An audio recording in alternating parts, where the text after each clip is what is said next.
there's a reason that what's the percentage? 97% of small businesses fail. With those remaining 3%, there's a reason also, right? We were the first company in '98 with a mobile rock wall in Texas. What's up, party rental people? Welcome to the Bounce House Bosses podcast, where real party rental business owners share their stories, struggles, and secrets to success. I'm your host, Tariq El-Khatib with the Vet Hawk, and here's a quick preview of today's episode. Is this whole 6 million thing, is that just a hook that we did just to get people through the door, or does your party rental business actually make that? Let's just get that off the table. No, we're there, and actually, as we're creating 3 budgets for next year, literally for every person that's sitting here on the call, I have walked in your shoes. I mean, I remember the days when starting out, and again, this is pre-technology, that we'd look at our event calendar and we'd have our whole event calendar drawn out on a dry erase board. There was that little going on. I was at every event, and we brought in. What are some of the biggest things that you've learned over time and things that you wish you knew sooner?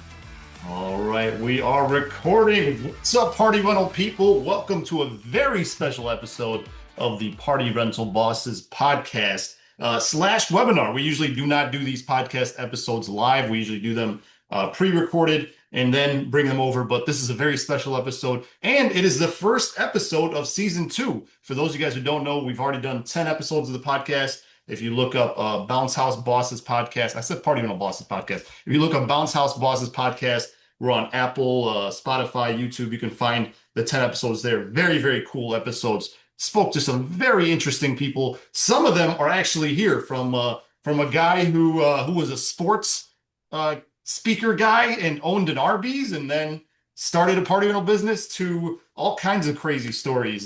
So definitely check those out. But this is the beginning of season 2. We've been gone for a while, and this is a very special episode where we are actually interviewing a $6 million party rental business owner. That's right. I know a lot of you guys have been going crazy trying to figure out who it is, and most people guessed wrong. It's interesting, and I'm very excited to jump into something that I noticed that's interesting about this guy is how private he is, and how really most people had no idea who he was. Everybody guessed other people, and I think that's kind of by design, but we're going to talk about that. But without further ado, let's jump right in. I'm super excited to introduce you guys to the one and only Mr. Bobby Bradley. Say hello, sir.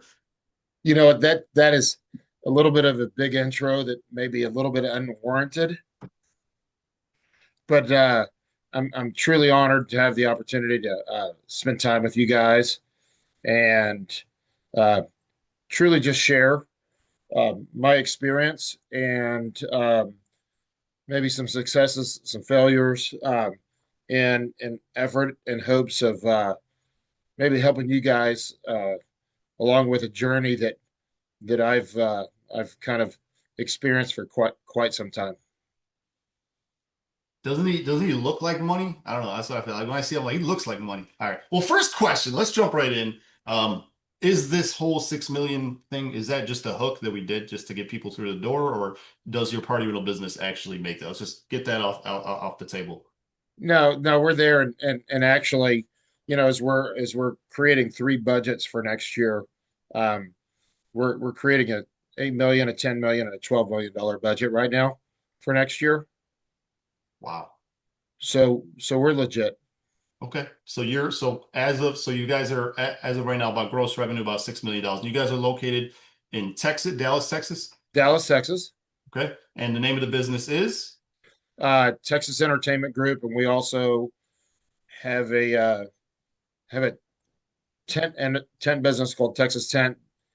We operate as a combined single unit, but it's Texas Entertainment Group is the larger of the two. So that's I guess my first question. Can you maybe move back a little bit? Want to love to see your hair there. Is this, when you say 6 million, is that the first thing that I think is, oh, he's probably got multiple locations around Texas. Is this like one business in one warehouse that's doing this kind of revenue, or is this a bunch of different businesses and this is your net worth? No. Oh, no. You don't want to know the numbers of the other businesses. Okay. This is single location. uh, based in Dallas, operating in Dallas, and yeah, we're here right now. Okay. And how long have you been in business? Which part of the business? So, okay, so tell me, tell me about your business. So, Texas Entertainment Group, when I think making those kind of numbers, I'm like, oh, he doesn't do bounce houses or tents like us little guys. He's probably doing carnivals that are, huge carnivals and mechanical rides. But from our conversations, you do bounce houses and can you tell us a little bit about what rental items you have? Yeah, and going back historically, I actually got started in the industry um, back before probably some of you all were born in 1988. Started when I was in high school. Started a DJ business and grew that through college, and then right after college, bought a franchise of the Parents Night Out program, and we used to rent inflatables. At the time in '93, there weren't there just weren't a lot of service providers here in the market. So growing up very poor and not wanting to spend a lot of money, I made this wild and crazy decision to buy a sewing machine and start building my own inflatables. What? So you started building your own inflatables. I mean, what was the business even like back in '93? Was that even common to have like a party owned business? No, no, not at all. There were two main players in Dallas at that point. There was a sumo franchise that was established, and then another guy that was here and kind of established, and so literally, and this is back in the days of dial-up, and so even finding a vendor who would sell products was just really tough and challenging, and so I got to the point where I would see a picture of something. As long as I had exterior dimensions, I would draw out a cut list on graph paper and cut the material myself and kind of try to sew it together. Wow. And surprisingly, it actually worked most of the time. So And then we, your background was a DJ. So you were in the entertainment business. Is that just like something that was a passion of yours out of college or what? no, I actually got my true start. I was, uh, I was a backup dancer for a rap artist. That's right. You told, what was it, Vanilla Ice? Was it? That's right. And That's that crazy. opened a door for me to roadie for a DJ. Fell in love with it, passion for the event and the experience, and just kind of 3 months later started my own thing. Backup dancer for Vanilla Ice to party rental business owner. Wow. Crazy, crazy, crazy. Okay. So what kind of stuff do you rent out now? Can you tell us a little bit about your operation? Sure. So here in our office location, we've got 30,000 feet, and our inventory, man, it's all over the place. Because obviously we started with inflatables, grew with inflatables. We were the first company in '98 with a mobile rock wall in Texas, and it kind of was a big decision that helped put us on the map. And we've just kind of grown. And I've always had a propensity to know and understand what product the market would bear, and typically haven't been afraid to take the risk to bring new and innovative products to the market. So for years and years, we were kind of known as the market innovator, the trendsetter, and now and as time has elapsed and people have caught up, things have caught up, and with lack of creativity and ingenuity and new products and market within our industry, it's been a little bit harder to still maintain that. But so we have inflatables, photo video booths, arcade games, LED games,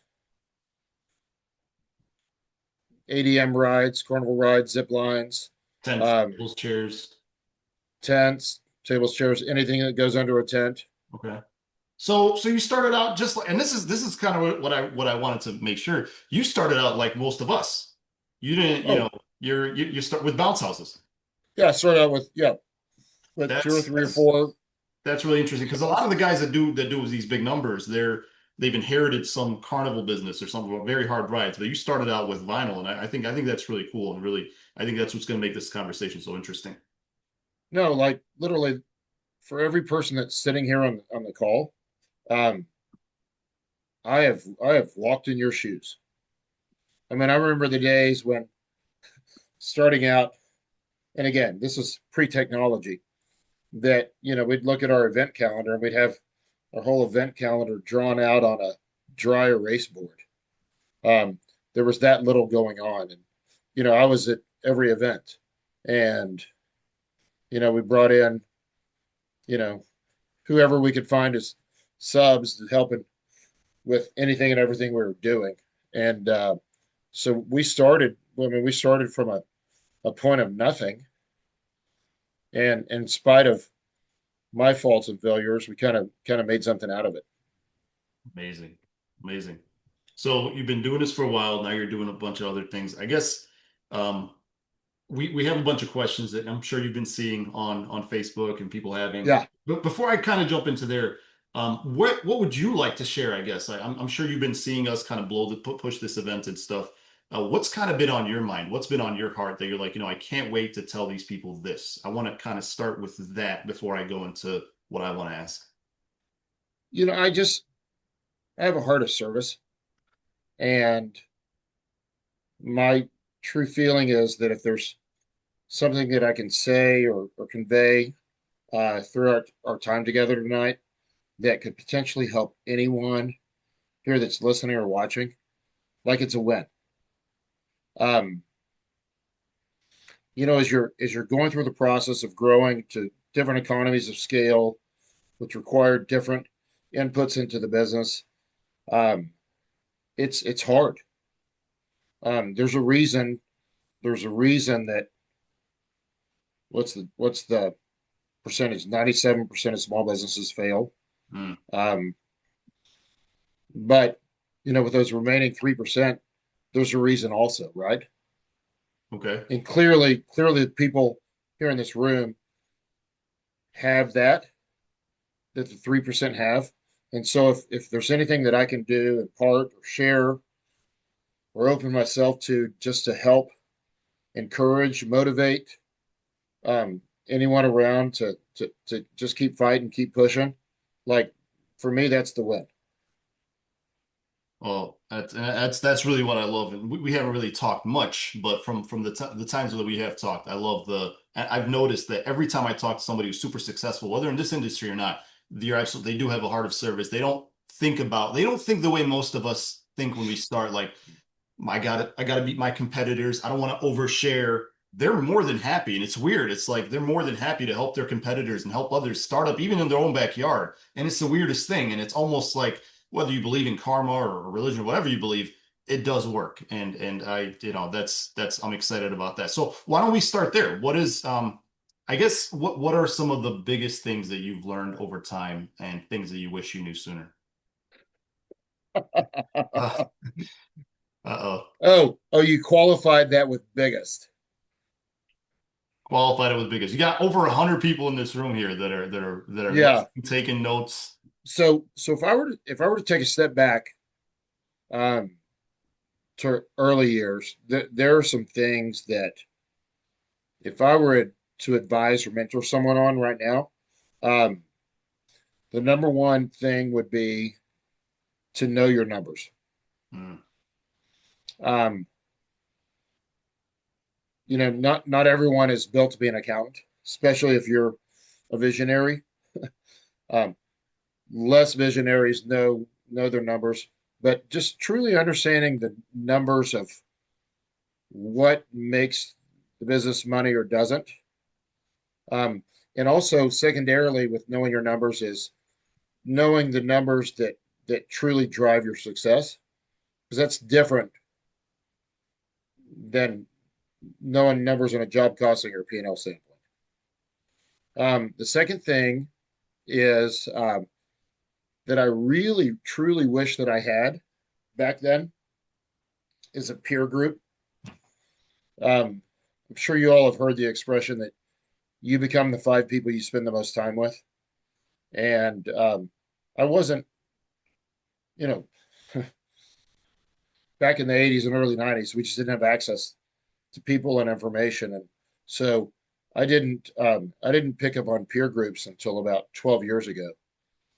And the value that was provided from spending time with people that are smarter than I am, that are much more successful than I am, wealthier than I am, the things you learn from that are, well, it's rocket fuel. It was rocket fuel for my success. And so still today, my peer group, my advisory group, they're all, I mean, average net worth is 50 to $100 million because I'm spending time with people that I want to become. So know your numbers and network, have a peer group. I love it. I love it. Going back to numbers, because I want to talk more about peer group. What are those numbers? You Hey, mentioned. and Tariq, just so you know, like as we get in, and I know there's going to be some questions. I'm an open book. I don't like you can ask anyone when we get into that. You can ask anything, and I'll just share. I don't have a problem with it. Yes. So go ahead and hold them to it. Put your questions in the chat. I got some questions here.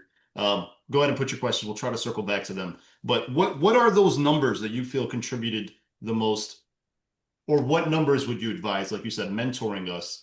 What numbers should we keep track of? I remember I was rereading the book Traction actually recently because this is Lionel, awesome guy on our team. I think somebody on the team they were talking, it's no longer called off season. We got to stop referring to it as off season. This is preseason. This is when we actually start preparing. So I really took that and I'm rereading the book Traction, like, hey, how do I prepare for next year? And he said something because we have about 1 million KPIs. We know too many numbers, but he said what you want to do is pretend you're on an island and somebody can only give you a little sticky note with the numbers of to tell you how your company's doing. What 3 to 5 numbers would you want? And I was like, dang, man, that's tough. So what are the main numbers that you would recommend that we keep an eye on? Whenever someone is in more in line with a B2C business, um, is to truly understand how to job cost a specific job.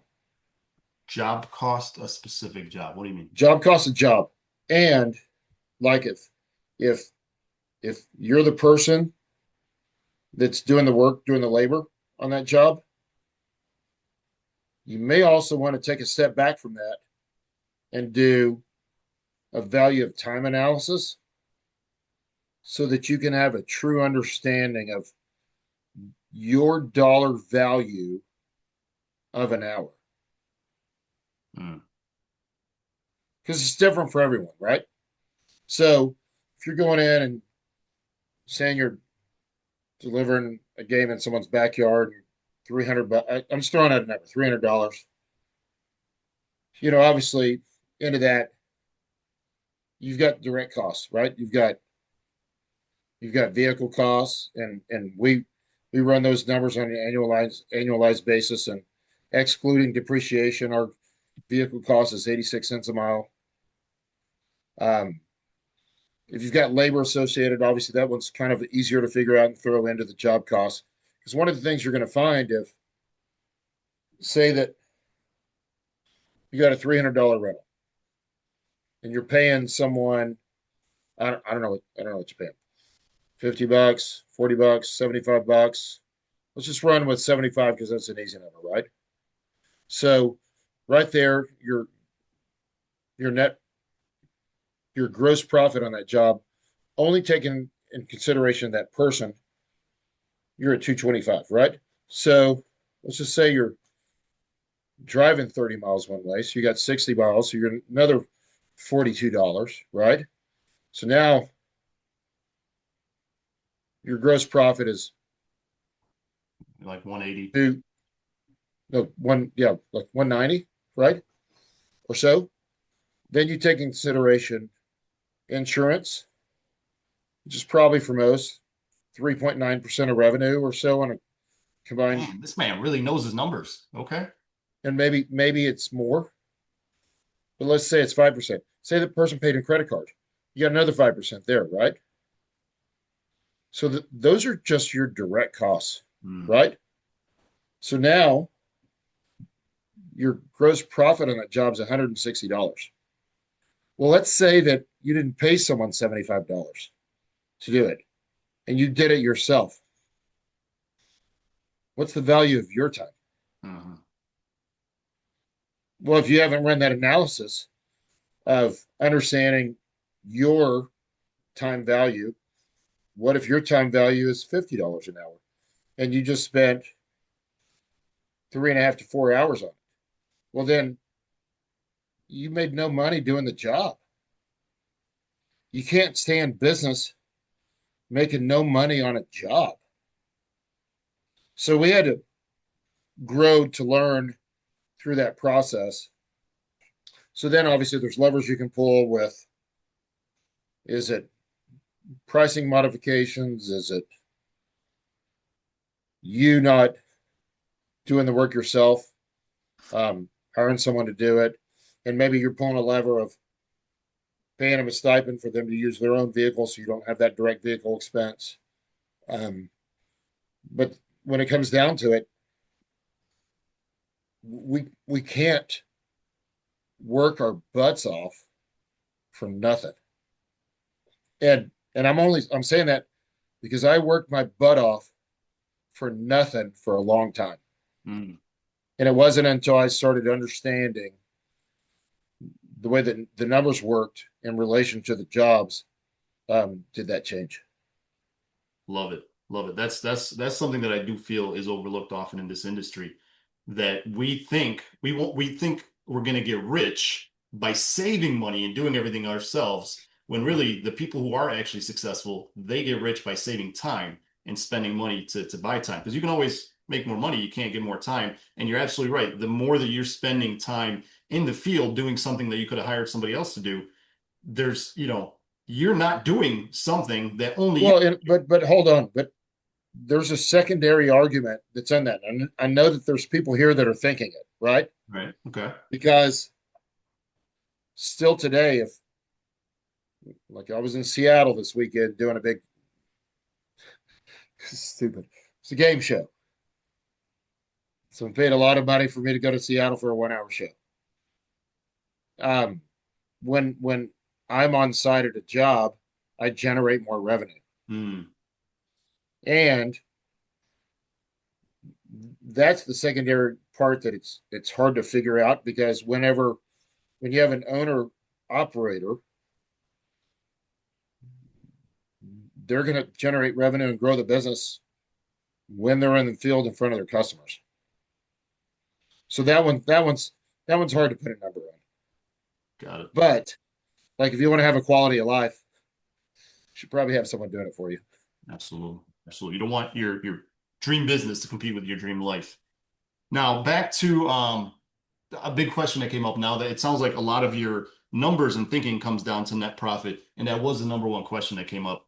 What kind of net profit is expected when you reach the multiple millions? 27%. 27% net profit. Yeah, and adjusted EBITDA at 32%. Wow. A lot of us don't make that even with the lower numbers. And usually when the higher you go, the less the net profit, but you're able to maintain that. Well, it depends how you structure the business. What's the secret for high net profits? Um, Charge appropriately. Okay. I mean, I remember years ago, I mean, I was truly scared to charge what I was worth. I came in and I was like, thought, how to do top line, top line, revenue, right? Mm. Without understanding the implications that it was bringing upon myself and the pain that it was bringing on myself. And again, once I really took a really introspective look at myself and the business and the way that I was running it, man, I just realized that it's not worth working your stinking butt off and not having a significant return. Hmm. So there's levers you can pull for that, right? You have pricing levers, you have cost saving levers, you have, I mean, and those levers are a little bit different with different scale of the business. So I want to acknowledge that. And I'm trying to speak to all revenue streams. Um, but man, it sucks working your butt off and then really looking back and like, man, I didn't make the money that I should have made for the investment of my time, my capital, what's sitting out in the warehouse um, throughout the year. It's just not worth it.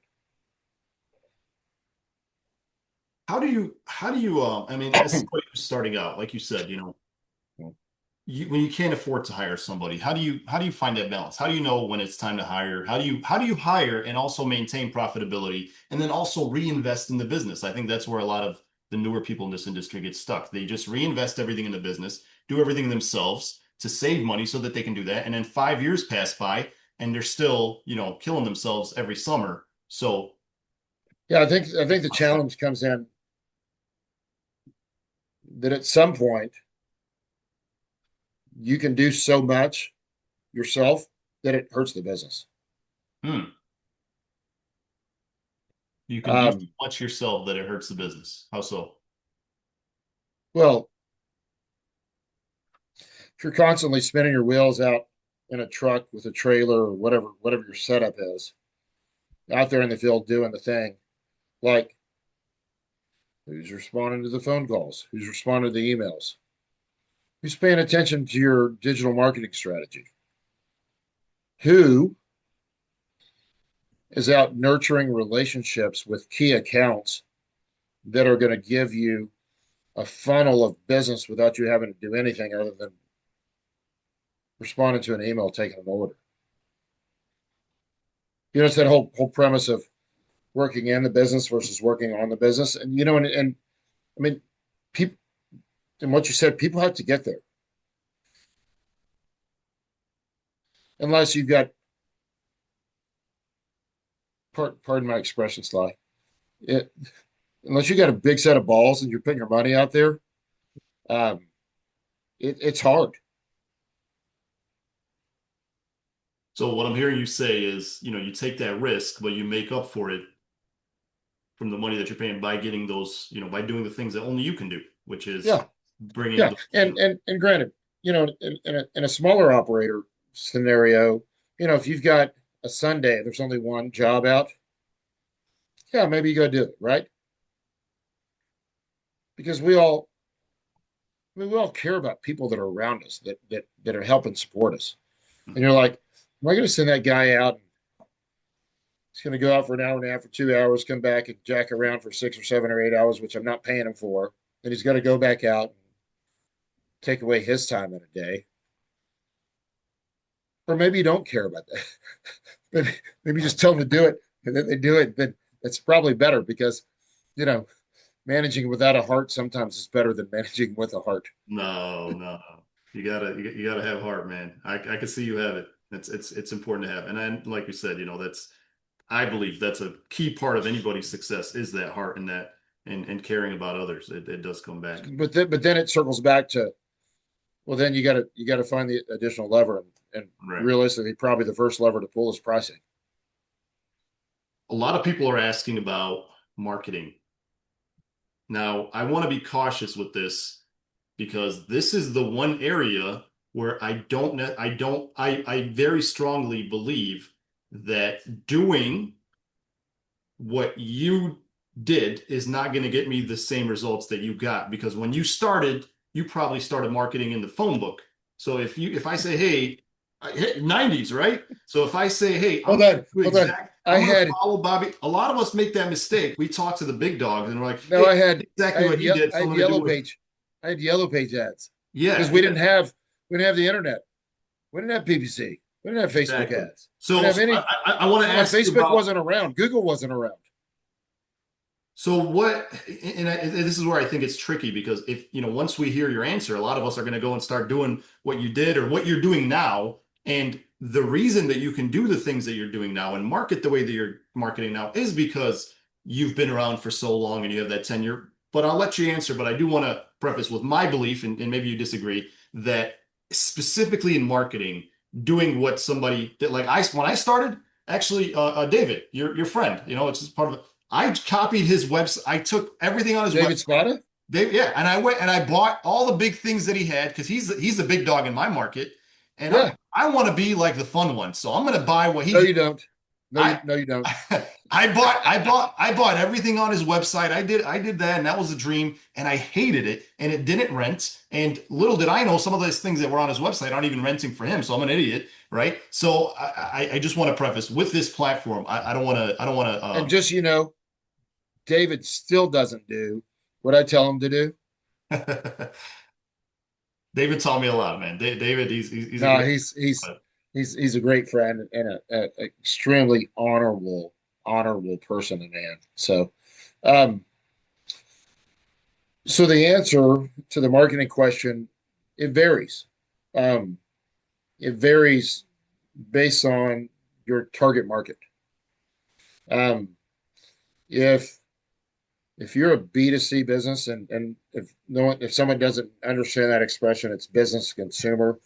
So if your target market is, the backyard, maybe some schools, maybe some churches, um, the strategy is totally different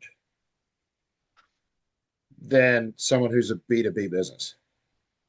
When we started making the switch um, to more of a B2B focus, and again, man, we didn't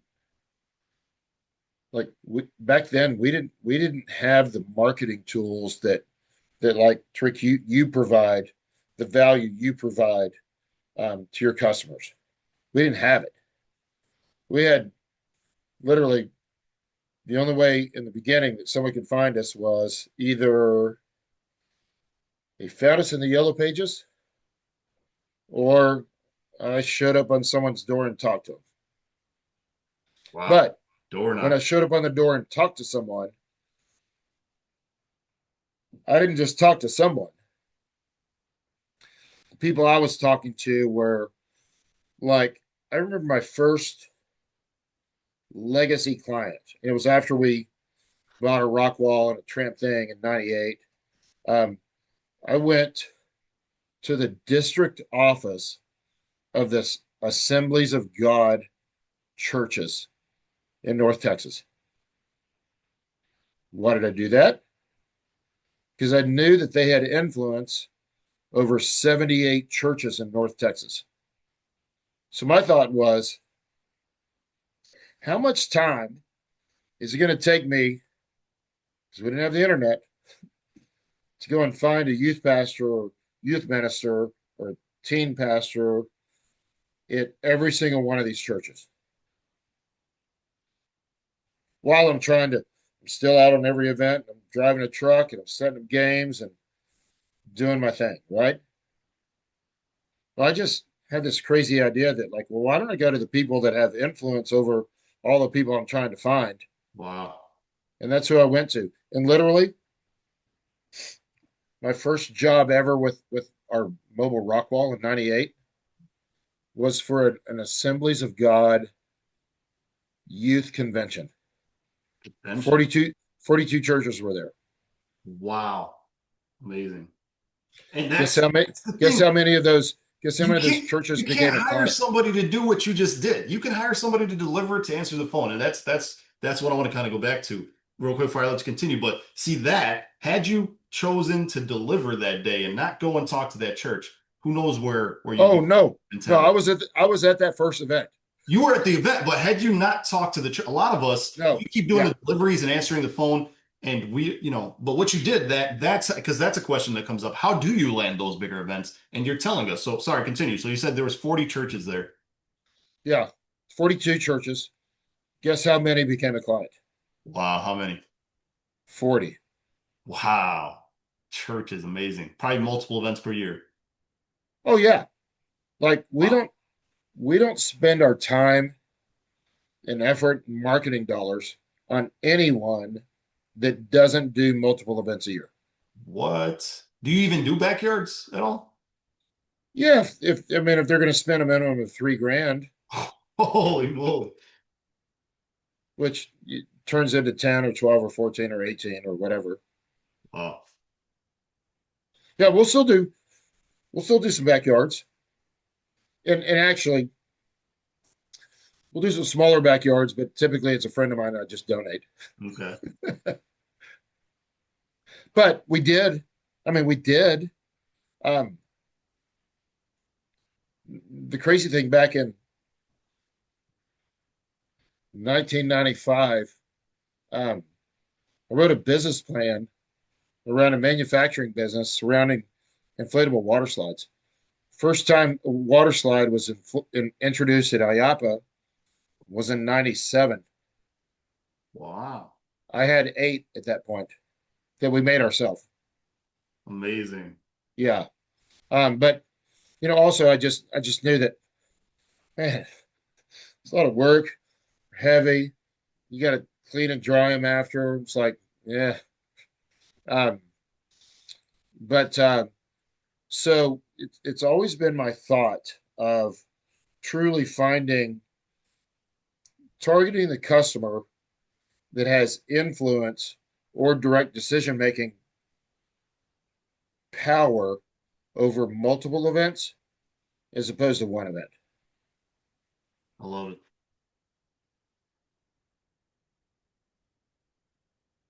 What are your most profitable rental items? Me, Well, I guess you could tell me you, but then also if you could go back, kind of what would you recommend for some of us starting out with? so let's just say that,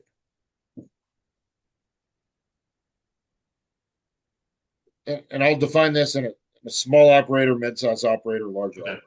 Appreciate Okay. that. Because I know we have a variety of people here with us today. Um, within your defined market, even if you're, still doing backyard stuff, high higher revenue products. And that could, and maybe it's, a 30-foot obstacle course versus a combo. I mean, you're going to charge more for that obstacle course Okay. and do the exact same amount of work. Your cost of goods are exactly the same. Your cost of overhead is exactly the same. And your cost of acquisition is probably exactly the same.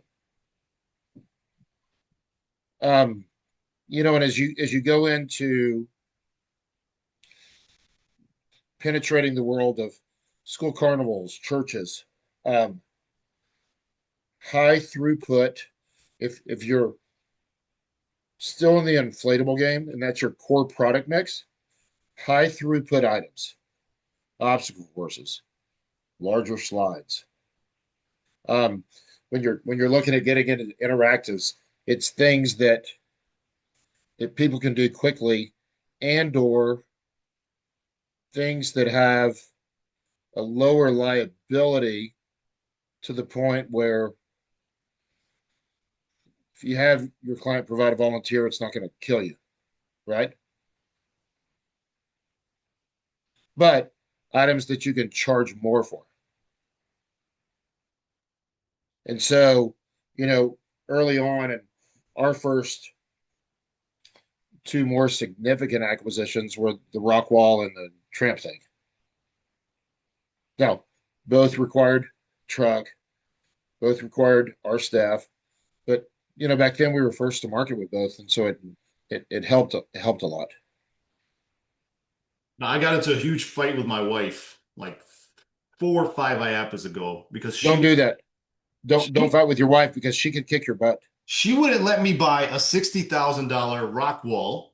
This is before Vet Hawk, before any of this. It was our first time at IAPA. I see this rock wall with the trampolines and the things called like Spider Mountain something, and I'm What would like, you buy? Why would you buy a $60,000 rock wall when you can find one on Facebook Marketplace I don't for know. It 8 was or 7? well, okay. So I'm glad that she didn't listen. I'm glad that she kicked my ass and didn't let me spend that money. But at the same time, even if she did, the reason I'm glad is not only because of what you just said, because I would have overspent, but I think I also want to caution those of us listening who are ordering rock walls right now.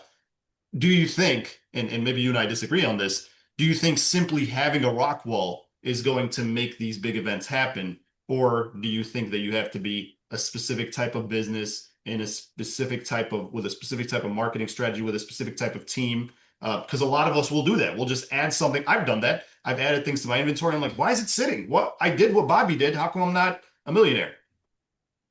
So, marquee items bring an additional level of revenue that it's hard to calculate. So, you get a pirate ship, right? And you may want to go pirate ship versus a rock wall because everyone's got a rock wall. When someone rents the pirate ship, they're not only going to rent that pirate ship, they're going to rent 6 or 7 or 8 other items that are already in your inventory because they don't want 12 different vendors. So I'm a firm believer that those legacy items, those showstopper items, pay for themselves in ways that are not calculable Hmm. on the front end. So I guess my question is a rock wall and a mechanical riding partnership, is that the right fit for everybody here? No, no, not at all. I mean, because you look at broad spectrum of who owns their own trucks. Do they have a driver that can drive a rock wall? Do they have the staffing capacity where there's 2 people that can stand there to operate that whole thing? Are you insurable with your current insurance carrier for a rock wall? Are there exclusions in your policy? Are you smart enough to know how to pass an insurance audit? Hmm. There's that grin. I want to pause Um, there real quick. Go ahead. it is not for everyone. However, if there's someone that is hoping to promote themselves to a higher level of economies of scale within the space, you have to do something like that. Something like And that. it may not be a rock wall, it may not be a pirate ship because everyone's market's different. Maybe it's a mechanical bull, and maybe instead of spending 17 at Galaxy, you order from Winsong, and it's 3,600, right? Just to get you on the map with something that's higher end that you can charge a lot more for, that starts setting yourself up in a trajectory for higher ticket events. Absolutely. So let's take a quick pause here and get a pulse check.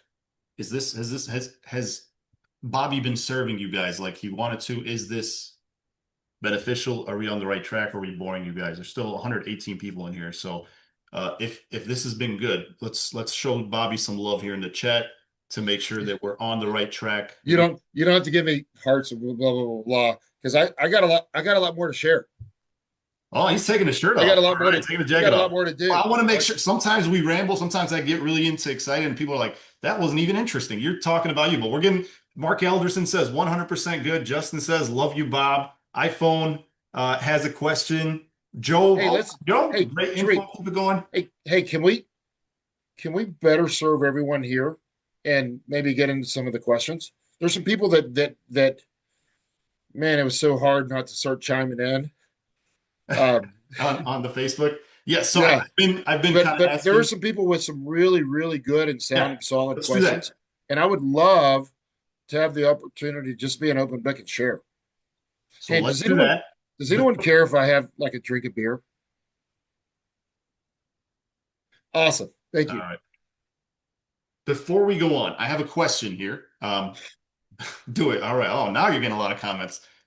Who here? Now I'm everyone's friend. Now everybody's excited. Who here would be interested in meeting Bobby in person and visiting his warehouse in Dallas? Show of hands, because I have something to share with you guys if you guys are interested in that. I don't want to go to that topic if you guys want to keep the questions are going, but Bobby has been extremely generous and is opening his warehouse up to everybody here who would like to visit. And I want to know, would you guys like to learn more about that, or should we keep going with the questions?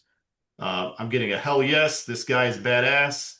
Hand, yes, yes, yes. That'd be cool. Okay, awesome. All right. Well, big news. For those of you guys that didn't know, we do a conference. We try to do the Bosses Conference every year, and this is our third one that we do every January. And last year we did one in Chicago, and the feedback was phenomenal, except just Brr, it's warmer. cold there. So actually, I made a post and I said, "Hey, who's got a warehouse in Dallas that we can use?" And Bobby raised his hand and he's like, "Dude, just come on over." So I'm gonna go ahead and tell you guys a little bit about that real quick. I promise I'll just take 5 minutes. And what I'm gonna do actually to make it easier, I'm gonna actually send everybody here a text and email right now with the information, because Bobby is not only opening up his warehouse for us, but he's actually inviting everybody here to have a private lunch.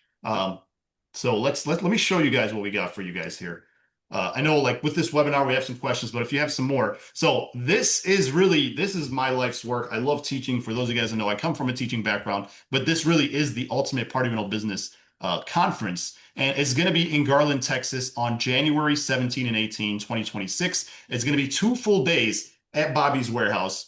For those of you guys who've been to our conferences, it's not like the webinars. It's really, really intense. We talk about really big picture things that you really don't that nobody talks about. Nobody on Facebook, nobody in these lives. I can't even talk about most of this stuff because it's more advanced. So this really is not. This is really only for the people who really are interested in going to the next level, who are willing and see the value in spending money on a flight and hotel to go out to Dallas and learn. And it's in January. I mean, we do it in January on purpose because I believe that, again, it's not off season, it's preseason. The best use of your time in the preseason is learning how to kick ass in the busy season, in the peak season. So we're going to have some learning, networking deals. And if you buy your ticket this week, we can't do this for everybody. So anybody who buys their ticket now, I just sent you guys a link. It should be in your email and your text. Not only are you going to get discounted pricing, but Bobby and I are going to take you guys out to lunch on Friday. So let me just tell you guys a little bit about what we have planned for you guys. So my passion is talking about a little bit about what Bobby talked about. So I'll be speaking, and I'm going to be talking about legacy. And if you guys know, that's kind of been my thing since, unfortunately, my brother took his own life. I really kind of like what Bobby started with. I screwed that up, right? I could have helped, and I lost a lot of time with my family. So I'm really all in on how can I prepare for life without Tariq? What happens when I leave? And we're all going to leave. How do you leave something behind that's larger than you? So that's really what I'm excited to be talking about. How do I present here? Hang on 1 second. Public. I want to make it bigger. Here we go. So we're going to be talking about that. And Bobby's going to be talking about just everything that, I mean, you guys have heard this guy. I'm sure you guys are going to have a lot of questions. There's only so much that we can cover in 1 hour. If you want 2 full days with this guy and you want to go out to lunch with him, then Bobby's going to be touring. You can tour his warehouse, really future cast what things are going to look like. We have also Tony Castle. This was one of my first mentors. I was getting bashed in the groups for asking how to set up a water barrel. I just asked, hey, how do you set up these water barrels for tents? People are like, oh, you shouldn't be in this industry. Water barrels. I'm like, bro, I just bought my first tent. I'm stuck. I'm at a customer's house. I don't know what to do. Tony messages me. He's like, here's my number. Call me. This guy's phenomenal. And he is one of the very few people I know that actually sold his party rental business for a big profit. Most of us, we sell it for pieces. So there's 3 ways out of this business. 1 is you sell it for pieces and it dissolves. 2 is your kids inherit it and the legacy lives on. And 3 is you sell it for a profit. And depending on which way you want to take, if you're interested in getting it, building a legacy, that's what I'll be talking about. If you're interested in selling it for a profit, Tony's going to be talking about that. And if you're interested in selling it for parts, then you're just in the wrong room. I don't know why you're here. I don't think anybody's interested in that. Then you just need to turn on your gas and trigger something to blow it up, assuming you have the property. And then Stacy. Oh man, what do you say about Stacy's my hero because Stacy is in Chicago She's in the freezing cold. And this woman, a lot of you guys, when I said $6 million, a lot of you guys wrote it off as, oh, well, he's probably in Texas. He's probably in Florida. He's probably, first of all, there's plenty of multi-million dollar companies, and most of them are actually in the north, in the colder climates. But Stacy in Chicago, she's a competitor of mine. She makes more money in December when it's negative 10 degrees in Chicago than she does in July. So if you are interested, if you're in a colder climate, then you definitely want to tune in to Stacy because she's going to be talking about how to get those bigger jobs like schools and corporate events, and how to make your December just as big as your July or bigger. And then last but not least, my personal friend Tom Maloney. He's a smaller guy. He's not making seven figures, but he's doing a lot with a little. With just 14 inflatables, this guy's able to make 300K. Very, very impressive. He's absolutely crushing it in the offseason, also in a colder climate. So this is really the lineup here. It's really a good mix of people that are more on the higher level, people on the starter level, and people in colder climates, warmer climates. So we're very excited to kind of have a good mix. And it's just going to be 2 full days of just awesomeness, networking, learning from one another, and the tickets cost less than what you'd make from a single bounce house. So there's really no excuse. The price goes up after this week, and anybody who signs up this week only, then we are going to be inviting you out to lunch on Friday. So it's a 2-day event. We have Saturday and Sunday, but if you go ahead and buy your ticket this week, you can come a day early and hang out with us. We'll have lunch, and you can have some private sessions with Bobby, myself, and possibly some of the other speakers. So 5 days left for that. And I did just send you guys all the link. Anybody get the link? Can you guys let me know in the chat here? Let me stop my share. Anybody get the link in their email and text? I did send it out. I don't know if the automation worked. Mark Alderson says, got it. Perfect. Okay. All right. So it worked. Got the link on text. Okay. So it's a tax write-off, obviously, and we'd love to have you guys. Again, thank you, Bobby. And anyone that joins the lunch will receive a bottle of my whiskey. Tariq, you didn't know that. I just shared it. All right. There you go. Everyone at lunch will get a bottle of my whiskey.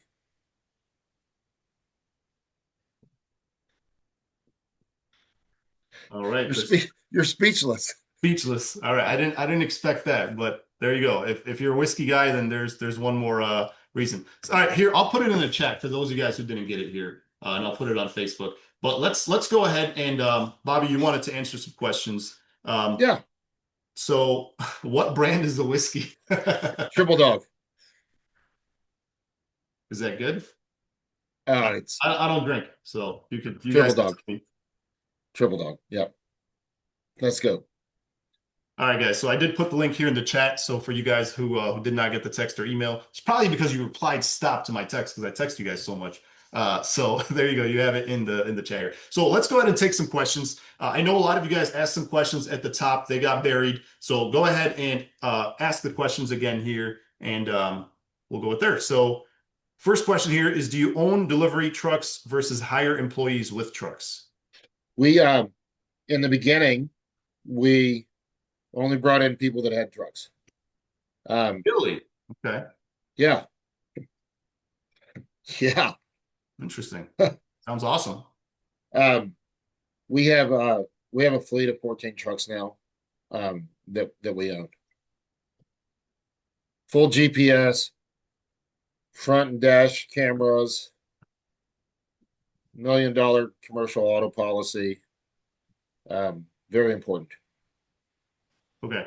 So you started out with a totally different method. Now you got it. All right.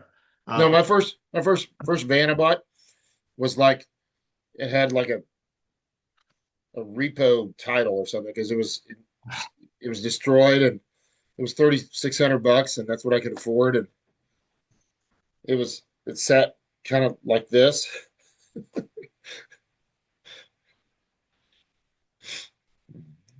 What strategies allow a company to pay employees well while maintaining profitability? I think we touched on this a little bit. Yeah, and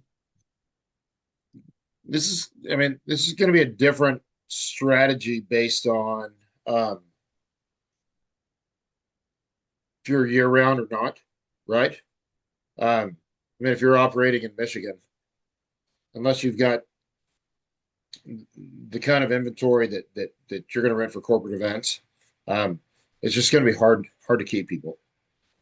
Um, for us, one thing that we love to do is for our core guys, we love to put them on salary exempt, especially if they're leading and running events, so we can meet federal standards of that protocol, knowing that through the year with the ups and downs, and we track it, they average about 35 hours a week based on highs and lows. But we're able to provide them stability and security through it.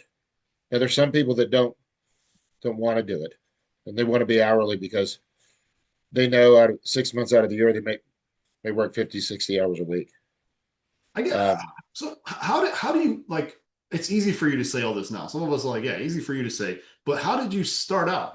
Doing this kind of stuff when I mean, I don't Yeah, know. so starting up, look, like literally, we found guys that had pickup trucks, Mhm.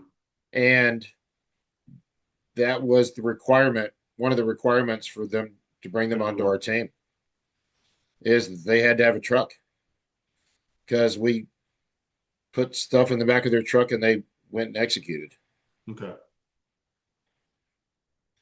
We did it. I mean, we did it.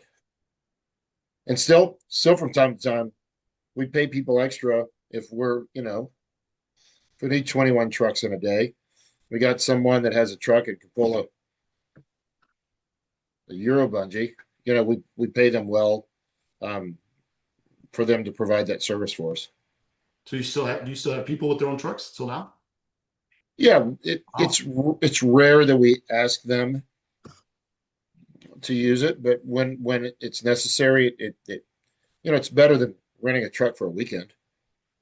How do you decide how much to pay your guys? I mean, obviously it's different everywhere. And So if they're moving people, we pay them 60 cents a mile with a $30 minimum.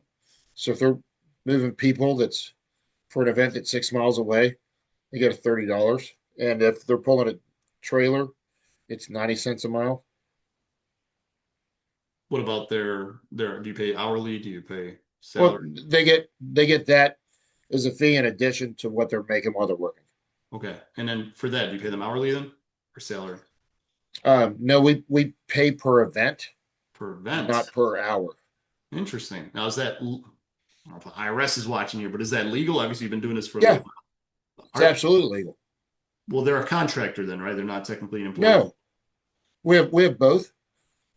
But if they sign an agreement, then the agreement is legal. Interesting. And we have a formula that we follow. And if it's a 2 hour event, they get paid 6.5 hours based on whatever their average hourly rate is. If it's 3 hours, 7.5 hours. If it's 4 hour event, 8.5 hours.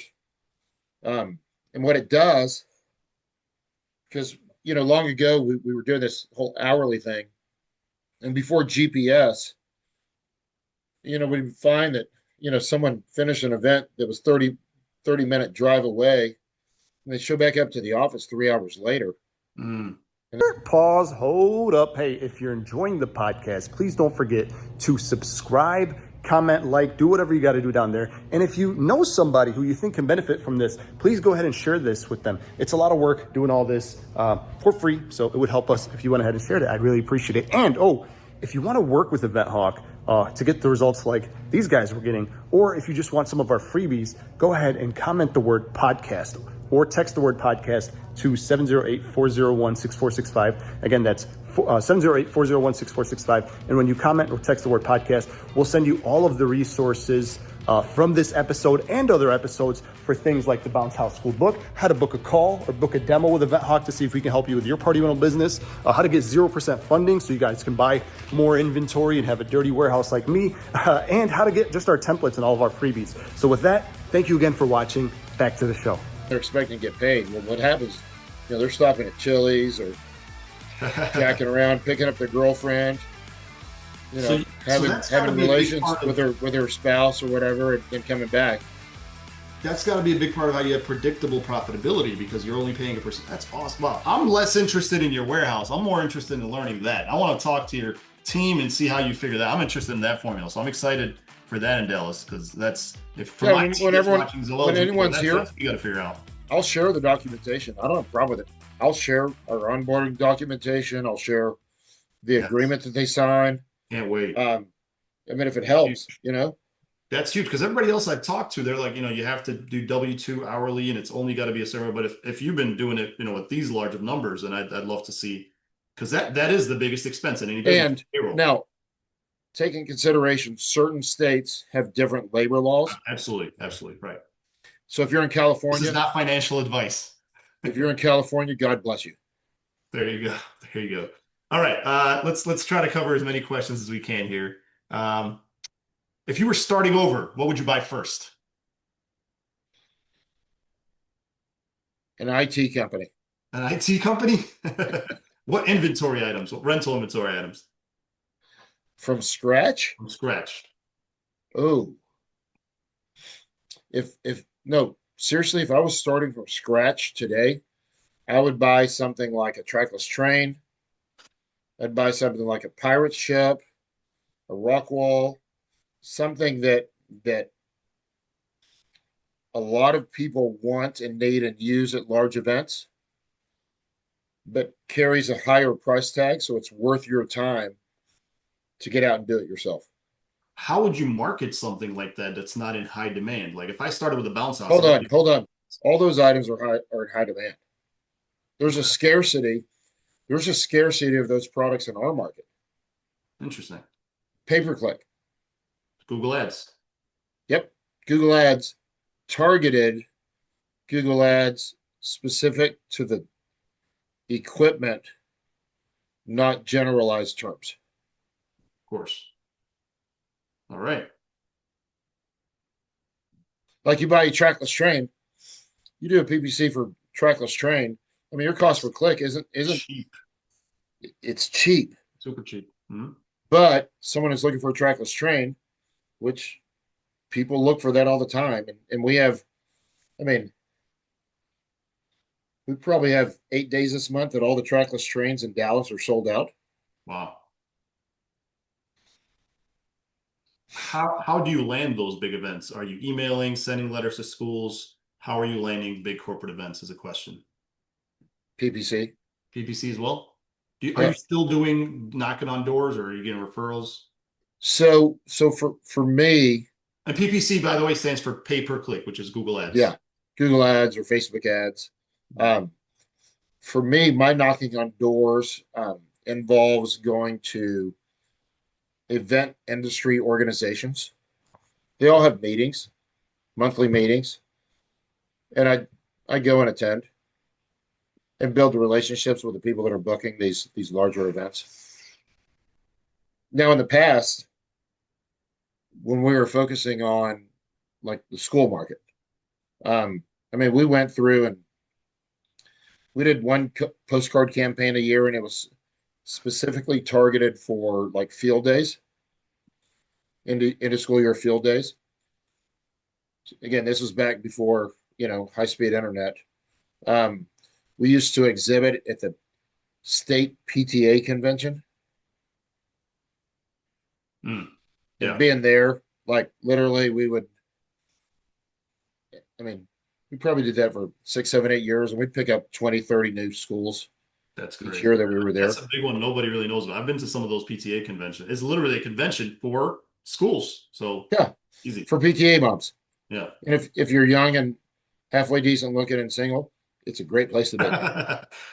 All right. Interesting question here from Tom. He says, when facing major strategic decisions, what are the top three criteria you use to decide where to allocate your time or capital? Tom is a philosopher here.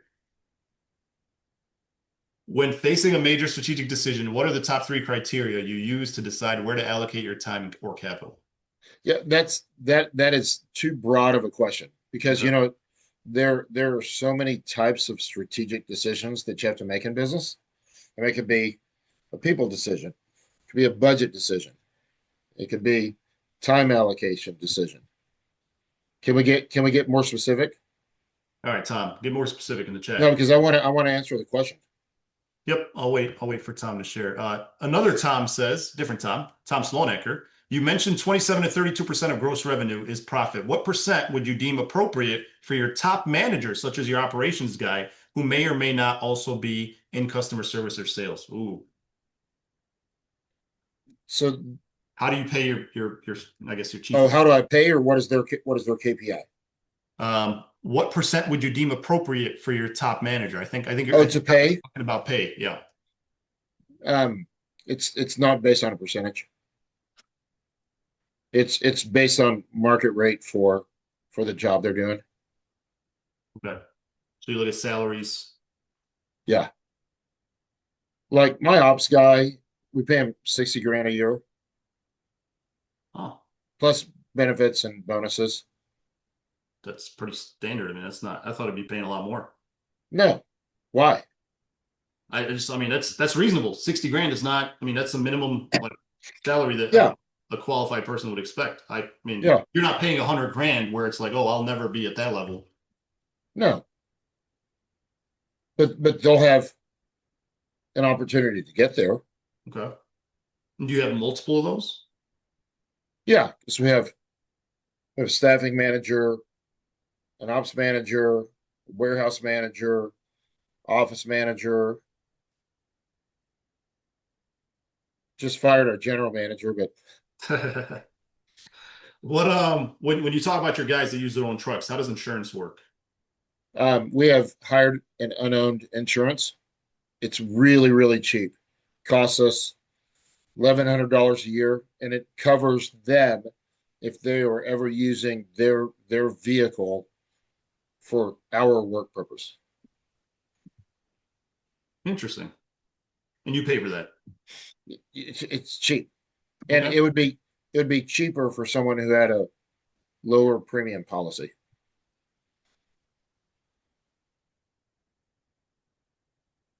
When charging your worth, how do you stand out based on your value instead of competing on price when using PPC to sell? That's a big question actually that comes up, competitors, etc. So when charging, is that question right there? When charge, okay, charging your worth. I guess how do you charge more without losing out on business and worrying about what competitors are charging? Actually a great question Yeah, I agree. because I think you're getting to the root of the question. Um, I truly struggled with this premise and concept for years and years. Um, it always scared me to charge more because I was afraid that I was going to lose business from it. Yeah, absolutely. One of the things that I found is anytime I've increased prices, we've gotten more customers. Isn't that weird? Yeah, customers perceive the value of what they're purchasing based on the price of what they're paying. And if tennis mom is wanting to hire something for their sweet and dear and precious little daughter or son for their party, they're going to perceive if they pay a higher price that they're going to get greater reliability. Mhm. It's growing up poor,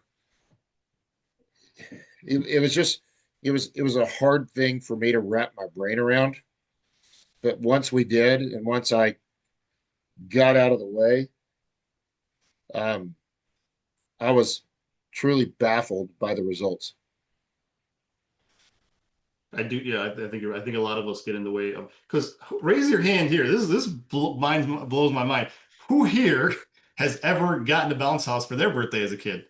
I think most of us haven't. And the bigger Hold on, some of us are too old for that. well, I guess the other question is who here would even pay their own prices? A lot of us, sometimes I think, man, I would not pay the prices I'm charging, but I'm not my ideal customer, right? Like you got to stop thinking that way. I'm a terrible customer. I'm cheap, man. I'm gonna shop around and do all that. Yeah, you're. So I guess that's a question. Let me know in the chat who would you pay your own prices? I think a lot of us would answer no. Lynn said we were too poor. Yeah, I've never seen a bounce house sold. Yeah, and then I'll Nick, tell you this: I tell my I husband I all the time, I wouldn't wouldn't pay our prices. He would. for my job that I did in Seattle this past weekend. I would have never paid for myself what this customer paid. But again, I still have a bit of broke mentality Yeah. that's still residing somewhere in the And left and, or right and, side of my and brain. and I think that's kind of where you started the conversation. You don't Yeah. want to lead with heart. And that's where I think, yes, in that case, you do need to take emotions and look at the data and look at these bigger companies. And yes, you don't want to base your prices based on what you would pay because you are usually the business owner and the customer could not be more different. So I And totally, and if someone wanted to do some A/B testing on that, really, probably the best idea. So I'm assuming somebody bought something from IAPA, Mhm. right? You have a brand new item in your inventory.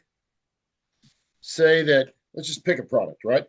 Say you bought Spider-Man combo from Magic or whoever, right? And you've got six other combos that are sitting on the rack. Why don't you do an A/B test and charge more for the brand new product? Maybe it's 10%, probably close to 20% more. Test the Okay. model. Because one of the things that I predict that you'll find is that more people are going to book the higher price item than the lower price item. Interesting. Yeah. Yeah. You would know. You've got the volume. What that's a question that was coming up here. How many deliveries do you do per weekend on average? Deliveries. Trucks going out, deliveries, etc. Not you, obviously. Well, How many events per and weekend? we do still deliver some items, but that's more like arcade games and Oh, right, you LED staff. games and things like Sorry, that. you staff. Whoops, us little guys. We We'll this year we'll exceed 2,000 events. 2,000 events. Okay, so they're bigger events. Oh, got it. This is something that I want to touch on. Just a quick thing. This is kind of like this is a big lesson. This is who I am naturally, but I want to I want to ask you. Is it on purpose that you are not active on social media, not active on you watch everything? Actually, me and Bobby met years ago. You came on to one of my webinars and we talked, and I think we might have even done your marketing for a little bit before we realized it wasn't a good fit. But you watch kind of social media, but you're not one of those guys that's spending a lot of time on there. And I noticed that all the bigger guys, all the smaller guys that are giving all the advice and bashing other people, I mean, if you spent that much time that you spend on social media working on your business, you would not be this broke. So I'm curious, is that by design or you just don't have time? Um, I don't have time, and literally I have to force myself like to log in once a day, scroll through the first 30 seconds, minute. Um, I do it far less now than I used to. Um, I just don't have time, and I don't get a lot of value from it Hmm. professionally. You hang Now, out. now, if we want to go into mental health and start talking about those issues and those thoughts, there could be some value, right? That's a totally different subject. I don't, I just, I don't feel like professionally that I have to compare myself. Hmm. And I don't want to say that in a bad way. Have you always thought that way, or was there a time when you really felt threatened by your competitors and really worked Oh no, to beat them, no, etc.? I am, people are inherently motivated by one or two things. And I'm going to date back, Carlos, to something you'll remember of, do you remember, Carlos, remember Wide World of Sports? Yeah. Yeah. In the intro in Wide World of Sports, they talked about in the intro the thrill of victory or the agony of defeat. I think understanding which of those motivating factors drive you the most. I'm an agony of defeat guy. Hmm. Like I start spending too much time on Facebook. Boy, I'll defeat myself. I don't like to lose. Interesting.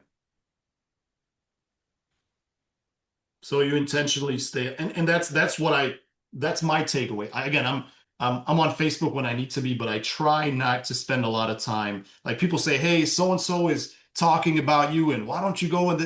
And I'm like, dude, I'm gonna focus on. I'm gonna use that time to build me Yeah, up and my team. And I think a yeah. lot of people they spend too much time in these groups and all that. And there is, I mean, I in that case, I have learned a lot from the Facebook groups. I've benefited a lot. There is value. But I also think you have to take it with a grain of salt because there's no accountability there. You can just kind of get caught in a lot of stuff. And I just think it's interesting that whenever I've met a super successful person, like you said, they do watch this stuff, but they don't necessarily get it very involved. And I think that's a lesson for some of us who really do want to grow. Spend less time Now, on hold Facebook on. and go out and knock on some of those churches. As a contradictory statement to what I just said, Mm, um, if you're engaged in Facebook ads, of you have to be there. course. Um, if that is a part of your marketing strategy, you have to pay attention. You have to have those notifications on. So if someone clicks on one of your ads or goes to your site and sends you a message through, you have to have those notifications on your phone. Um, it's not a significant part of our marketing strategy because we're B2B. Mm. But if you're B2C and you're spending money on Facebook ads, you got to be there because you got to respond quickly. How do you decide about when, or what advice do you have for somebody to decide on when to get into a big warehouse or getting new inventory? How do you make those decisions? Growth decisions, I guess, in general. When is the right time? Buy a new truck. It's kind of broad, but No, no, it's a great question, okay. and it goes down to how big of balls you I think, oh, got. that's what Tom meant when he said, "What are the top three criteria Um, you well, consider?" and it's different. It's different for equipment. It's different for a truck. It's different for a warehouse. Okay. Um, Warehouse, it has to be a data-driven decision. Has to be a numbers-driven decision because getting a bigger warehouse or a warehouse is not going to make you money. Now, it may create some efficiencies, which could save you a little bit of money, but that amount is negligible. Truck, similar in statement of data-driven decision. If you're renting and you go through and you do the calculation of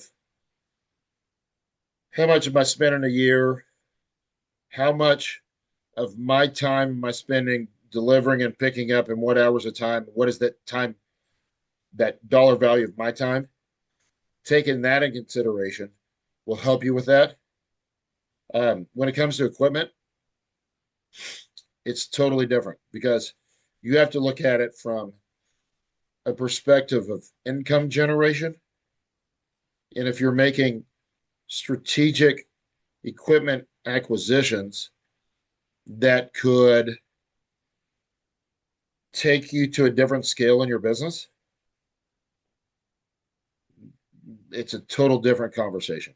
If you're buying, say you have 40 inflatables in your inventory and you're buying another bounce house or another water slide or another combo or another this that you already have, it's not going to increase your revenue. Hmm. Buy something else. But if Okay.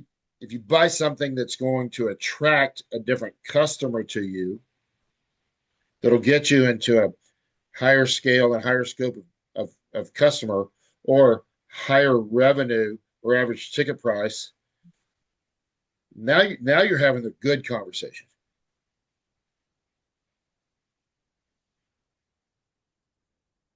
Because you're right. Because when you add more inflatables, you're just growing that same It's category. just You're it's just not getting another a it's new just another category. thing. Yeah, it's another thing that you already have. Got it. Yeah. Yeah, and it's SpongeBob that's going to go out, you know, 7 times this year, but it's going to knock down some of your other inventory 4 or 5 times. Right. Now, I do think also though, like you said, it has to fit your business model, which I'm excited to talk about more in the conference. What is your vision? what do you want for yourself and your family? Because if you don't have your business structured in a way that somebody else, like you said, can deliver a rock wall or a trackless train, you're going to be doing it, then you're going to be spending all summer away from your family, causing a strain on your marriage, not seeing your kids. And then what the heck is all this for? So like me personally, I want to do all these things. I get so excited, but then I have to go back. I actually have my personal vision written down and close to my heart. I don't share it, but I remind myself, does this align with my vision or is this going to push me away? And a lot of times, bigger, yes, will make me more money, but it will take me away from what I really want. So that's Well, something then also that also having the discernment to evaluate that equipment acquisition. Is it your specific participation in operating a short-term thing or a long-term thing? what do you mean? Well, say you buy a rock wall, right? You don't have a rock wall. Say you buy a train. You don't have a train. And your business isn't set up to where you have people that can deliver and operate the train for you. Hmm. By acquiring that premium piece of equipment, can that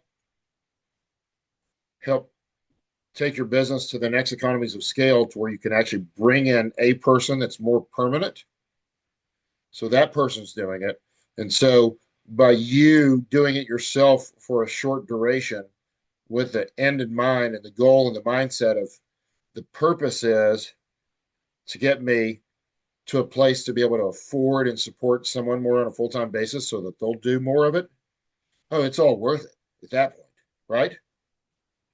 Because not only is that person going to be running the train, they're going to be doing the other stuff that you're already doing as well.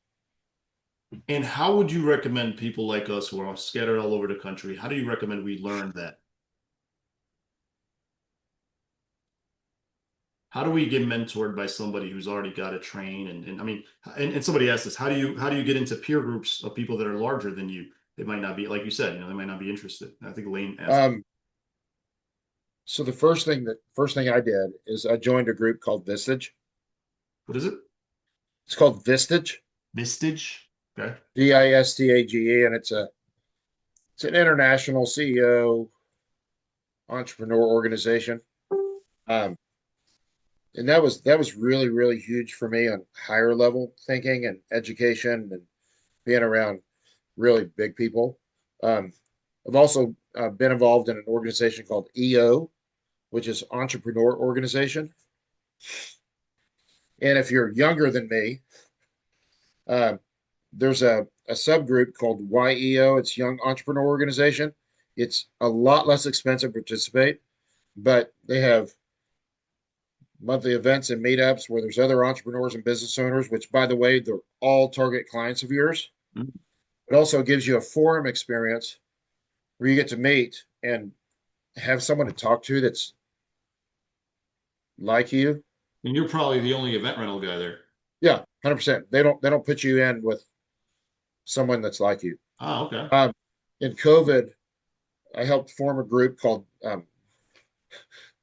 I don't know what we call ourselves now. Egg Alliance. It was the Eggheads. Tommy was telling me about eggheads. Yeah, and it's a group of operators from across the country that are a little bit larger in scope.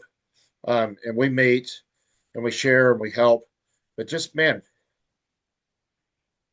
if there's someone that's smaller operator, if you're 300,000 top line, 500,000 top line, million top line, find other people. I mean, y'all are here, right?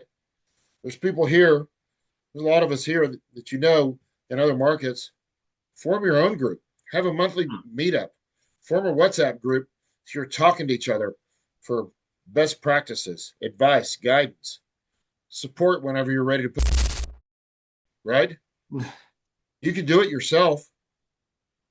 Literally, it being involved in peer groups was one of the most transformational things that I've ever done in my professional career. Love that. Couldn't agree more. Couldn't agree more. Are you somebody who reads a lot? I listen a lot. You listen a lot. Okay, so you like the audibles. Well, I get I got something color thing in my eyes, and when I start reading, I fall asleep.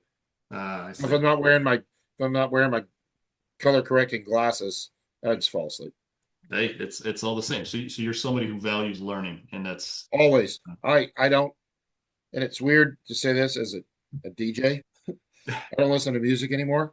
oh, interesting. If I'm in the gym, I'm listening to podcasts. If I'm driving, listen to podcasts.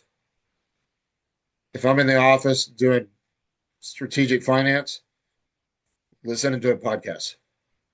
Do you recommend some podcasts? I mean, it might be different for everybody, but what do you? Yeah, 100%. Um, one that I feel that I love and still listen to that I feel would be wildly appropriate for this group is called Entree Leadership from Dave Ramsey. Say that again. Entree Leadership. Entree, like the food? Yep. ERNTRE Leadership from Dave Ramsey. Earn tree. Oh, okay. Entree. Entree, like food, like Yeah, okay. that's what I said. Okay, got it, got it. I Entree. spelled it. Dave Ramsey, the Maybe. cook, the guy that cooks, the jerk. No, that's Gordon Ramsay. Oh, Gordon. Oh, okay. I'm thinking Gordon Ramsay. Dave Ramsey. Okay, okay. I'm sorry. Dave This Ramsey. is gonna be quiet. Go ahead. Yeah. No, but Entree Leadership, it's extremely valuable for me where I am in business. If I would have known about it when I was doing a 500,000 in revenue, it would have been extremely valuable for me there also because it touches onto a lot of topics that we need to hear from it. And if you feel like you kind of know, kind of what they're talking about, and it's entrepreneurs that are calling and asking questions. It's affirmation also. That one's really big. I mean, that one's good. I participate significantly in trading options, and so I listen to stuff on stock market and global economics. Um, One of my favorite podcasts in the world is All In. I don't know. Yeah, Carlos knows what I'm talking about. Literally, that's mind blowing. Everybody's taking notes. Um, I love anything from Peter Diamandis because I'm kind of a futurist and I'm always looking for the future at trends and what's coming on. Um, Hopefully, y'all don't think bad of me for doing this, but um, I actually listen to a podcast also. Well, I'm just going to pull up my list because I got a lot. Um, there's one in particular, and I don't listen to every episode, but I find it really valuable, and it's the Mel Robbins podcast. Oh, Mel Robbins. That book helped. Um, Yeah, that's. we Why would all anybody of think us badly of you for that? That's a weird thing. all of us are alone on an island. You're what? All of us, everyone here, Mhm. we're alone on an island. Yes. Yes. And I mean, there are times that it's tough emotionally to do what we do. And sometimes she had some of her podcasts are just kind of really spot on point just for rebalancing yourself, bringing Yes. self back to center. Some really good life balancing hacks. So that was really good.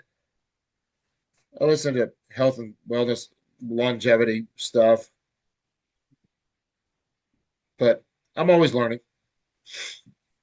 Yeah, I love it. And yeah, man, mental health is definitely not talked about enough because you're right, man. And it is what we've done. I'll never forget when I worked at the hospital, I was talking about my dreams to my coworker, like, I'm gonna start a business. And he's like, yeah, I'm gonna just keep investing in my 401k. I'm like, why would you do that? Like, he's like, starting a business is risky. Like, I don't want the risk. And I thought he was crazy. And turns out I'm crazy because most people think like him. And you're absolutely right. The risk that we took to do this, and that once you reach some level of success, there's no going back. And it is lonely. It is your friends and family don't get it. They don't understand what it's like owning a business. They think you have it all made, that you get to clock in and clock out and do what you want. Little do they know it never stops. So you're absolutely right, man. Taking care of your mental health and having that peer group. That is my favorite part Well, of. and that's what I was going to say. Having the peer group is paramount also to supporting the mental health of anyone in this Yes, industry. absolutely, absolutely. Because you think it's just you, but that's my favorite part of IAPA. I mean, you can get those deals online and stuff, but just meeting other people who, hey, you had that happen to you too. That's crazy. My employees drive me crazy like that too. And my wife is driving me up the wall. And it's you really get to say I'm not alone. And you're absolutely right. You're absolutely right. We all we all deal with the exact same stuff, regardless of the scale of where we are in business. We all deal with the stuff. It's just when you have more employees, it's harder because employees suck. It's the hardest part, but I mean, it's like you said, you want to serve, right? You're Yeah. serving those people. I'm sure you also influence those people. You put food on the table for dozens of people, and that's awesome. Yeah, we And can say no, that here. it's no, hold on. You're thinking too small. Say that you've got 10 guys that work with you, right? Mhm. Full or part-time. You aren't putting food on the table for 10 people. It's 30 people, it's 40 people, it's 50 people because they have Families. spouses, significant others, sometimes two or three significant others, and baby's mama and kids with four different people, right? Oh, yeah. You are truly supporting and having an impact. I mean, you can take your number, multiply it times five, maybe more, Right.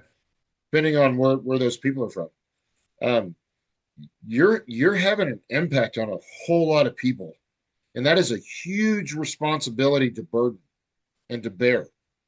And it's a big choice that everyone here has made. And I applaud you all for making that choice. It's hard, but you know what? It is so stinking admirable that you all have chosen to impact people in such a bigger way than you all are probably really thinking about right now. I love that so much, man. I love that. Well, Bobby, this has been great. I know we went way over time, kept you from your significant other, so hopefully she can forgive us. But we're excited. I'm excited to meet her. Yeah, she ain't gonna forget nothing.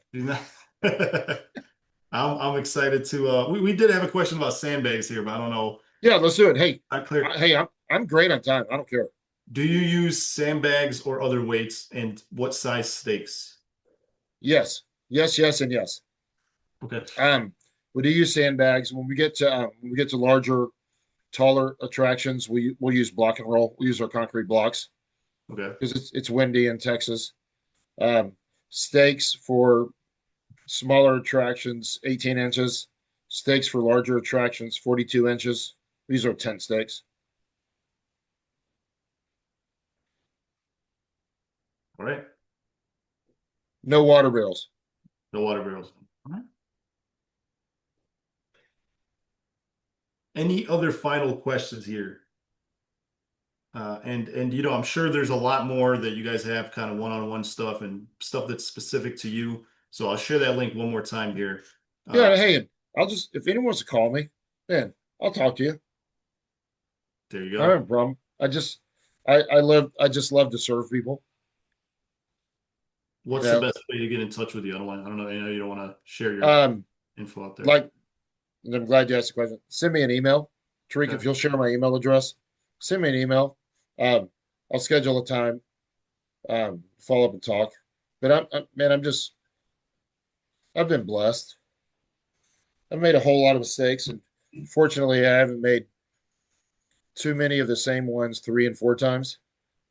Um, but man, if there's a way that I could just help or serve or encourage, like I'm in.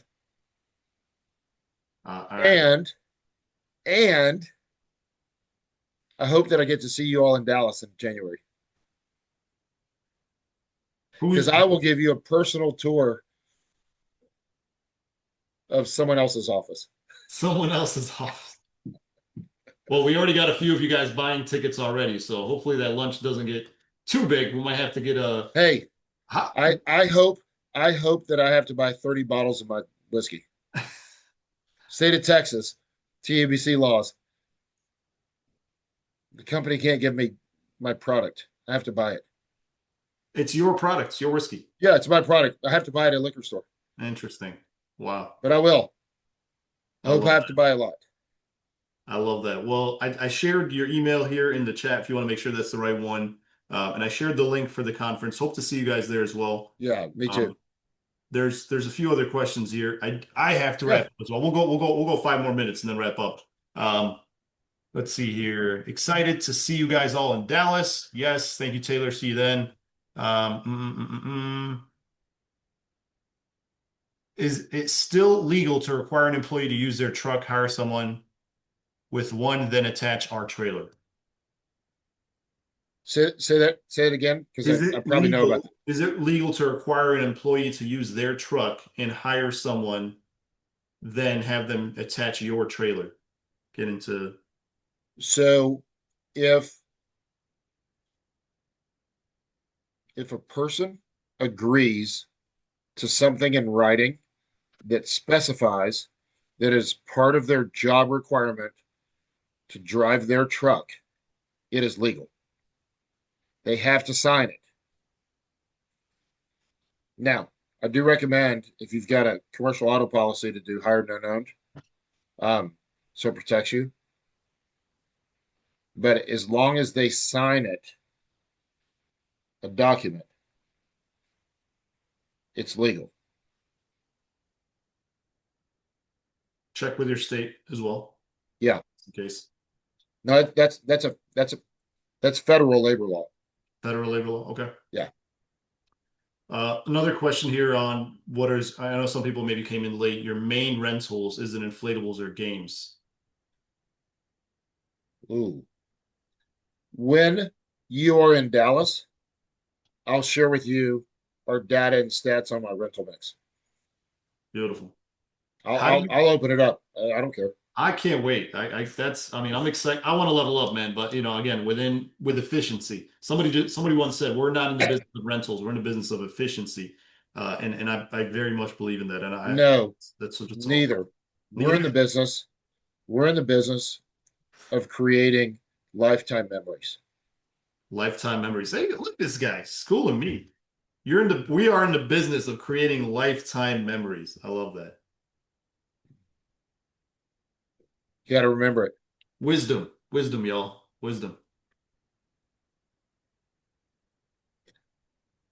How do you feel about using debt to purchase new equipment? Um, if it is I'm a proponent only if it is an item or set of items that are going to take you to a different place in your business. Okay. No, Again, if you got 40 backyard inflatables, I would not use debt to get more inflatables. Now, you got 40 inflatables, you want to buy a train or rock wall or pirate ship? Yes, it will pay for itself. what if you don't have money? How do you invest in more I stuff? got it. I got a guy I can introduce you to. All No, right. because I've done it.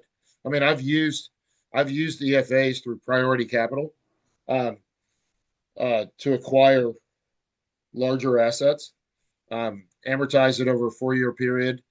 They even have programs for people that are more seasonal where they only make payments during season. I've done it, and it's paid off. Okay. And is it tough if you're newer in business? Do you have to be in business for 5 years to No, it as long as you have a credit score, credit score? Okay. because they're gonna look at your personal. We have a program as well. I'll share the link where we work with a company that offers funding. Just put it right here. They get you they get you like 100K and 0% interest through personal credit cards. No business stuff needed. So yeah, there's a lot of options out there. Yeah, there's lots of options.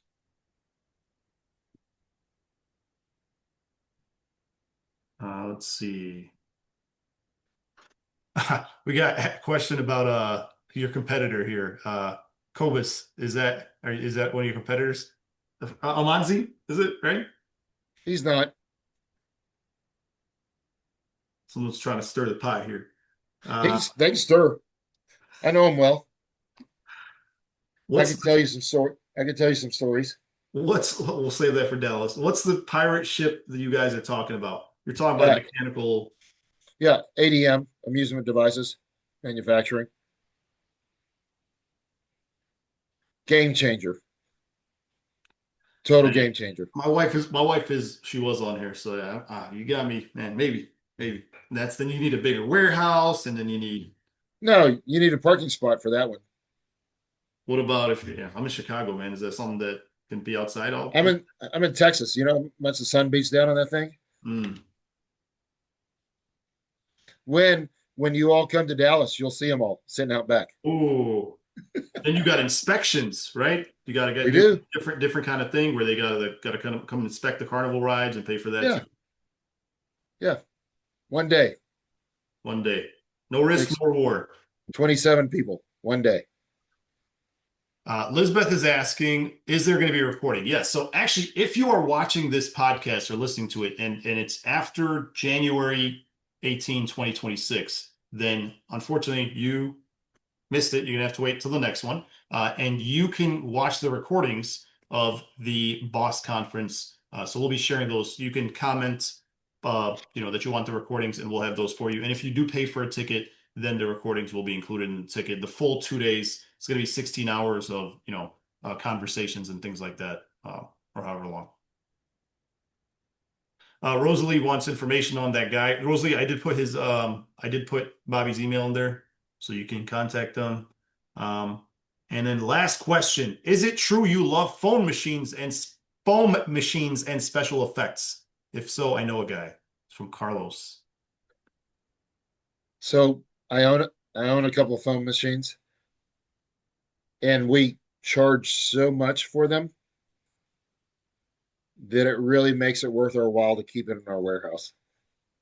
Okay. And we charge 3 times as much as anyone else in the market. How much you charge? 27.95 for 3 hours. Get the heck out of here. That's how much a machine, you can buy like 2 machines. Hello, Holy. hello. And we made our inflatable barriers in China that cost me $480. If you're not coming to Dallas, you're crazy. This guy, I mean, I want to learn how you do this. How do you? I mean, what one thing is you Hold take on. one thing away from And that. what I'm going to teach also is how to explode your revenue in December. I have a specific action list that if you follow, December will become your busiest month of the year. What if you're not in Dallas? Easy for you to say. I hope someone here forms a peer group with someone that's in Dallas. There you go. There you go. I love it. Yeah, and for those of you guys who are not familiar with EOS or anything, Bobby and I both use something called we operate our business on something called EOS, which is the Entrepreneurial Operating System. And it's a whole other conversation. But part of that is actually having a bunch of documents and playbooks that Bobby can just hand to you. Like I give you guys Yeah. a lot of the free stuff that I give you guys. That's part of I build that stuff for my team and then I hand to you guys. And Bobby follows that same model. So a lot of the things that he's going to be talking about, he can easily hand you checklists and stuff like that. He doesn't even have to. Yeah, I'll share. I don't have a problem. Love it. Love it. Yeah. Love it. Love it. Well, I'm going to share the link one last time. You guys should have it in your email and your text as well. If you didn't get it, I'll share it here in the Zoom. If you're watching a recording, just text Event Hawk or email us. Our phone number is 708-401-6465. And our email is info@eventhawk360.com if you guys want information on the event. Here's the link one last time. And once we end this stream, the link disappears. So if you're watching on Facebook or YouTube or whatever, just leave a comment saying you're interested in the event and we'll send it to you here afterwards. Bobby, it's been an absolute pleasure, man. I'm super excited for Dallas. I've learned a ton today, taken a bunch of notes already stuff that I'm gonna follow up with you on. My wife is super pumped to come on over there and hopefully you can change her mind and get her to let us buy maybe we'll tow maybe we'll buy one of your used ships back if you got one. So Nope. You're not selling them. They're Nope. that good, huh? I know. They make too much money. All right. Well, 2026, big year. Thank you Let's again. go. Any final thoughts to share before you wrap up here? No, I just, I want to share that I applaud um, each of you all for creating the time in your schedule to do this because doing the things like this are important. Um, you know, none of us know it all. Um, I don't know it all, um, but you all are to be commended for making the choice to invest in yourself and invest in your business by being here and hoping to learn. Um, and I hope you all have some sort of takeaway or thought or question. Because if you get some kind of takeaway, then man, this is a win. Like, and I've done what I'd hoped. So I hope that I've done what I hoped, and I hope you all receive value tonight. Well, you're getting a lot of love in the comments. Thanks for sharing your knowledge. Thank you for sharing your time and experience. People are just, I mean, I think it goes without saying, but thank you guys for showing the love. It has been very informative. I learned a lot, and I think everybody did. And thank you for taking the time this evening, and thank you for opening up your home in Dallas for us. And we're excited to see you there. I'm excited to see you all. Look at this guy. Like what he's excited to help you more than you're excited to get the help. I love that. Hey, let's go. You can see the genuine enthusiasm. And I don't I mean Bobby and I don't know you that well. We haven't known each other for years and years, but you can tell that this man is excited to help you for nothing. Like just because he's not gonna are you gonna by the way, are you gonna sell something when we're there? Is there like a big sales pitch that you're gonna ask us for 10, 20 grand to buy into your program? Is there some secret thing? No, I just want to serve you all. That's There's all. not, you know, you reach a certain point, and I hope that you guys all get there where more money just doesn't do it for you. Giving back is No, what hold on. More money does it for me. more this guy. No, that I'm excited for every opportunity to build and establish relationships and um, just help as much as possible. That's all. I love it. Well, thank you again. We can go on and on and on, and we'll do that. I mean, it's going to be January. It's going to be the weekend. We're not going to have anything to do. We'll be up all night talking all day, spend a whole day together. It's going to be a blast. It's going to be a blast, and you're going to walk out of that thing. I'm going to be providing you guys Yep. with Bring your custom. Adderall and your Vyvanse because there's going to be some long nights of talk.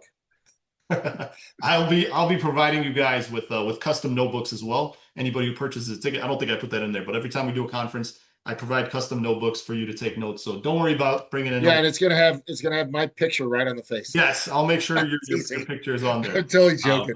it's yeah, so we'll do that. You'll come out with tons of notes, and if you guys have been to, by the way, anybody here been to one of the conferences before? Curious. Lane, you were on there Carlos says, remotely. Here, I don't know. You know what? Here, let's I do did virtually. did the virtual. Yeah, what was your experience? And Did it it deliver? was good. My only regret is because it was such a back-to-back thing, and I had stuff going on, which is why I was virtual. I didn't get to go in person. I missed quite a bit, and I really regret it because some of the stuff that I missed, I got to watch on the replays, which took a little bit to get, but it was like, man, that's some good stuff. But there were some deals I missed too. So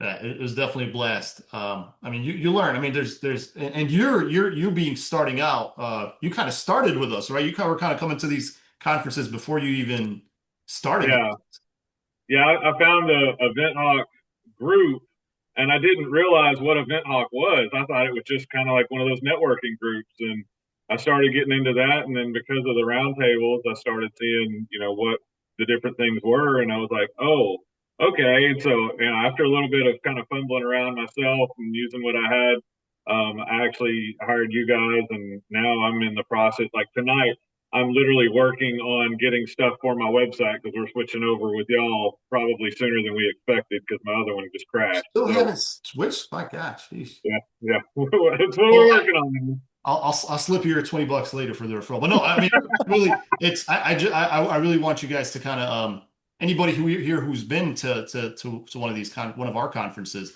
I'm asking you guys to unmute here as I see you guys. DeAndre, um, I've been to all of them. you've been Think. all there. You go. Yeah, We've yeah. been there.